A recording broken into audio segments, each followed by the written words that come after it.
Chi. Ito na yung continuation ng aking kaninang ginayat na mga mangga. Actually, di pa ako nagpapalit ng damit. So, ito na yung mangga galing sa ref. O, tignan nyo, fresh na fresh pa rin. Di pa nagbabago. Tapos, meron tayo itong dalawang graham. Kunti lang naman gagawin natin. Damihan natin yung mangga para masarap. Isang Nestle cream lang. At saka dalawang condensed. Yun lang kasi nga, dadamihan natin ang mangga para special. Ako na to, lalagay na natin itong milk. Masarap to kasi maraming milk. Tapos, maraming mangga. Ayan. Siyempre, lalagay natin yan dyan. Tanda, baka masugatan tayo. Tapos, simutin natin. Simutin natin yan.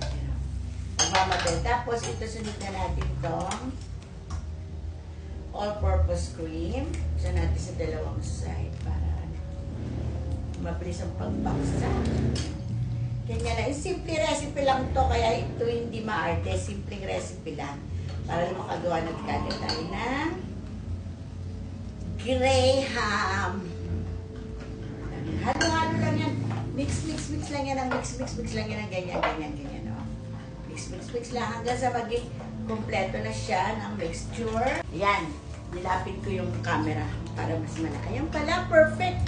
Para pag nag-vlog ako rito sa table, yan ang gagamitin ko. Oh.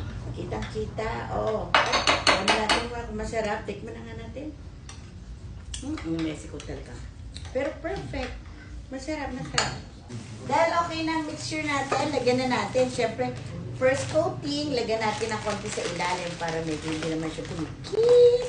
Pero maski naman, pwede naman hindi rin. Basta, nasa saan ko kung saan yung ilagay, gusto ilagay. Tapos, i-layer na natin dyan yan. Lagay na natin dyan. Medyo mas mahaba yung graham kaysa dito sa lagayan ko. Pero parang perfect siya, oh. Eksakto lang. Sakto lang. So, i-layer mo na yan dyan. Layer mo na yan dyan.